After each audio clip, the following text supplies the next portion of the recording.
હમણાં વાતાવરણમાં ઠંડક આવે છે, કારણ કે વેસ્ટર્ન ડિસ્ટર્બન્સ જે છે એ હટી જતાં વાતાવરણમાં ઠંડક આવતું હોય છે.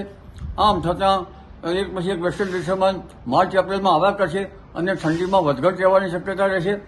તારીખ 8 થી 14 એક બીજું વેસ્ટર્ન ડિસ્ટર્બન્સ આવશે, જે ધારા પણ દક્ષિણવર્તી છે, એટલે તારીખ 8 થી 13 કે 14 કે 17 સુધીમાં ગુજરાતમાં અને લગભગ ઉત્તર પશ્ચિમ ભારતમાં વાદળોનો સમૂહ આવન કરશે અને વાદળો આવશે.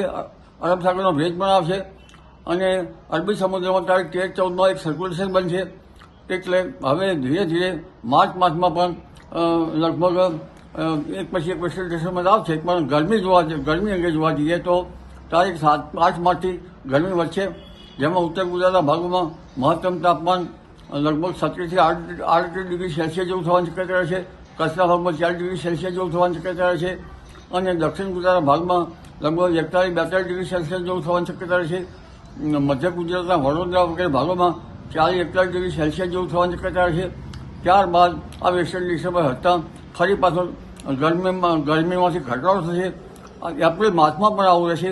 એપ્રિલ માસમાં પણ એક પછી એક વેસ્ટર્ન ડિસ્ટર્બન્સ આવશે. એટલે આ વખતે કાઢળ ગરમી પડવાની શક્યતા હોવા છતાં વચ્ચે ગરમીમાં વધઘટ પણ થતી રહેશે. એ હવામાનમાં કંઈક નવીન પ્રકારનું આ વખતે જણાઈ રહ્યું છે. અને ચોમાસા અંગે જોવા જઈએ તો આ ચોમાસું વેસ્ટર્ન ડિસ્ટર્બન્સ નબળા આવ્યા છે, એટલે હવે આ ચોમાસા અંગે લગભગ ઇન્ડિયન ઓશન ડાયપોલ અને દક્ષિણ ગોળાર્ધનું હવામાન કેવું રહેશે તેના પર આધાર રહેશે.